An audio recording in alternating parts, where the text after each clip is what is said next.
Hello, ladies and gentlemen, Victorian Cowboy here, back to talk to you about Game of Thrones Season 6, Episode 6, Blood of My Blood. And, as always, spoilers. So, if you haven't seen the episode, I know this is getting out a little late. It's either going to be Wednesday or maybe even Thursday morning that this one comes out. But, you know, some people may be a little behind, so if you don't want to be spoiled on things, turn it off now. Because if not, we're going to jump right in. Now, first off, I felt the pacing of this episode was a little strange. It started out really strong with getting caught up on Bran, and the episode begins and pretty nearly ends with Bran's storyline. He gets saved by a dude with an awesome flame mace.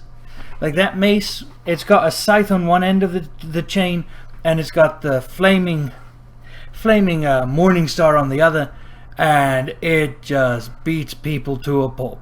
It was like, as a weapon, that's pretty sweet, especially for fighting north of the wall.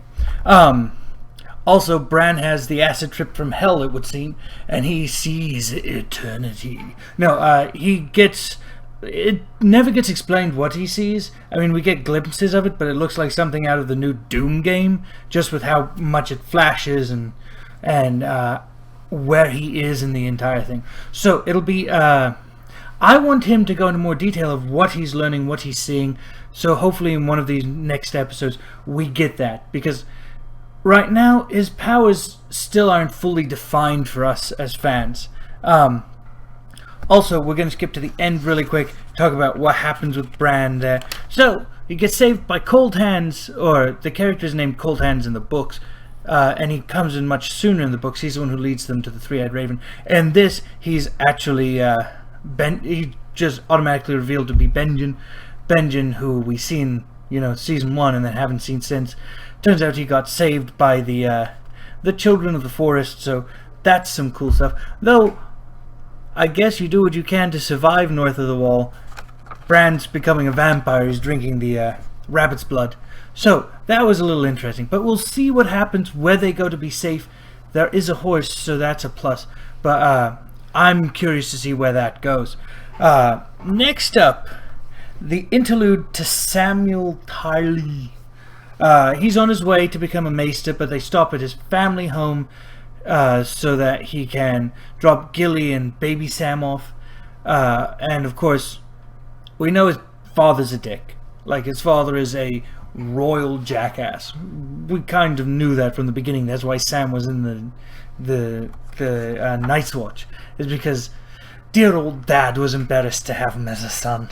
And we just get more of that. We see the racism. Sam's mother and sister are very nice people. And if I don't quite recall, but his brother there, I believe, or nephew or cousin or whatever that is, also seems to be a fairly nice guy, but more of the respectable one in the family. He can hunt, he can do all that stuff. I think the whole reason we had to see that, besides just being reinforced as to why Sam is completely different than his father, is they need to get Heartsbane. Heartsbane, Valyrian Steel, also awesome name for a sword, Heartsbane. So that is nice that they have another Valyrian Steel sword in it. But I want to see Sam get some more knowledge, because I think it's really cool that he can be book smart and have power from that. Because I think so often we consider power not necessarily intellectual, especially when looking at people, and that the power really comes from just pure strength. So having that intellectual side, I think, is nice. Sam's story got broken up by like a 3-minute jaunt into the High Sparrow, where we see Tommen meet Marjorie again, and come to understand that Marjorie's been converted and whatnot. And that storyline, if we move on, we'll jump from there, because they have that nice conversation. Where Marjorie's like, well, I was a hypocrite and it's all a facade. My question becomes, you get into the argument of intent versus results. If somebody does good things for a bad reason, they're still doing good things. So my question is, where does the High Sparrow fall with this religiousness that he has?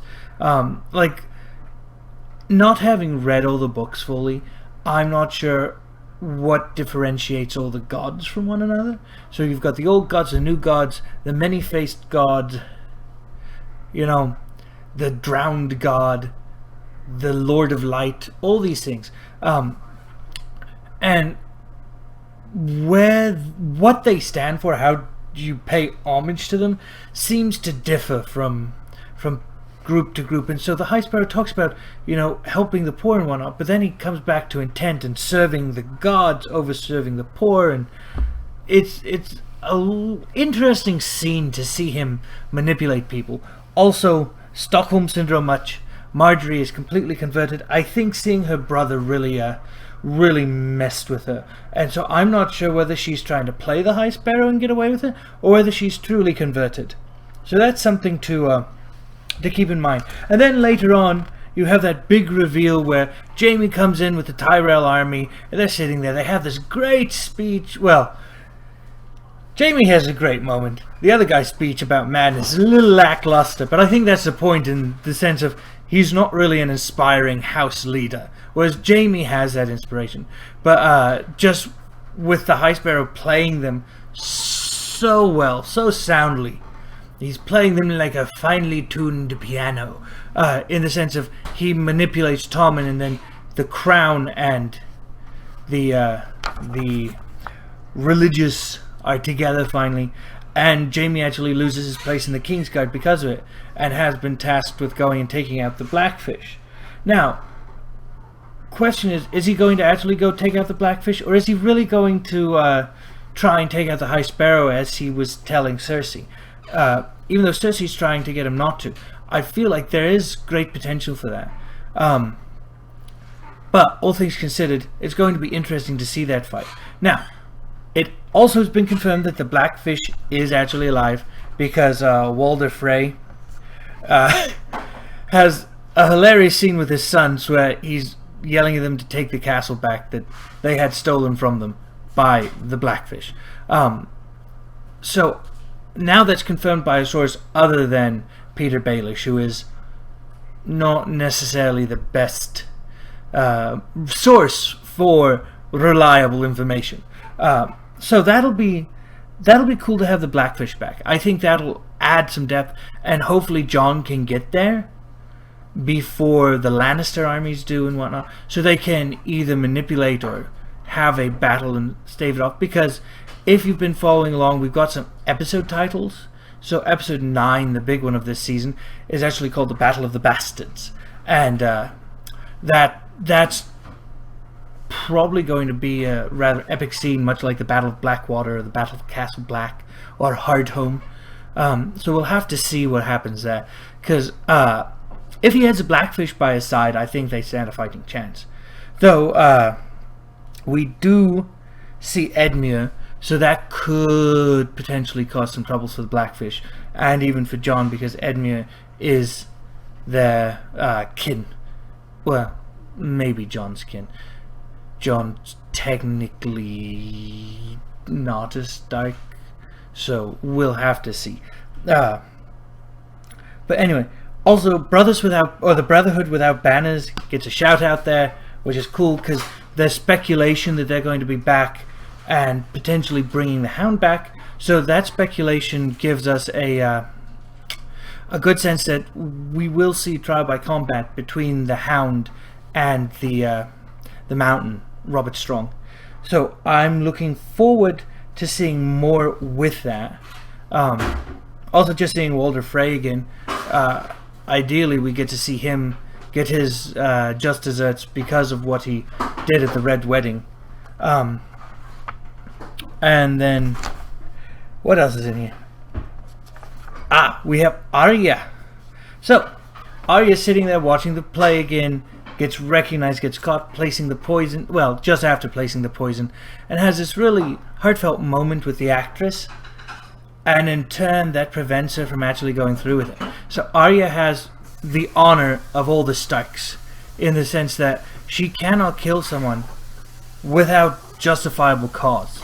Of course, the girl who's training her from the Faceless Men is spying on her, goes back and reports to the main Faceless Man, Jaqen Hagar, and he's disappointed but sends her to kill her, and, well, sends the other Faceless girl to kill Arya.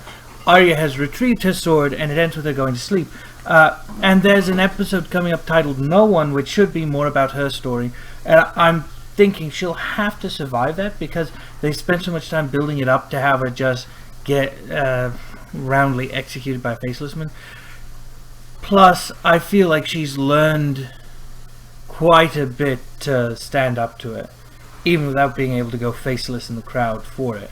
Though the trick is anybody and everybody will become a potential assassin.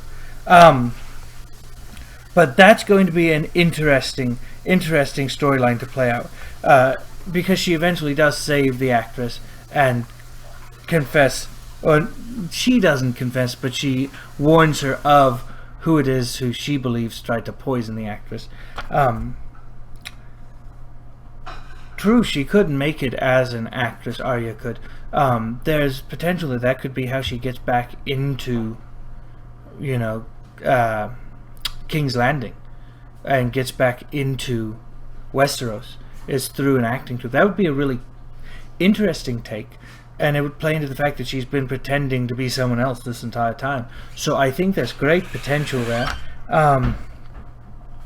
Let's see, do I have any other notes I want to talk about? No, I think Arya... Oh, Dany. We're going to end the episode with the ending of the episode. Dany gets her Braveheart moment. She's back on Drogon and is fully embracing what Daario... what wisdom he imparted on her, in the sense of she's not a ruler. She can't just sit there and work.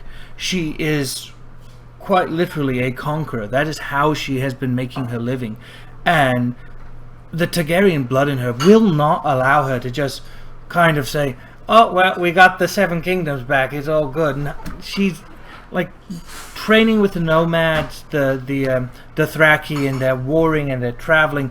I feel like she's definitely not going to be able to just settle down in one place. So, but she gives that great bloodthirsty speech, rousing up the Dothraki, and quite literally it's a Braveheart moment, just in language other than English. But it was like the fact that she's got Drogon back, and it's just this rousing kind of inspiring kind of holy shit, things are going to go down soon. I'm not quite sure what's going to happen over the next few episodes with her storyline.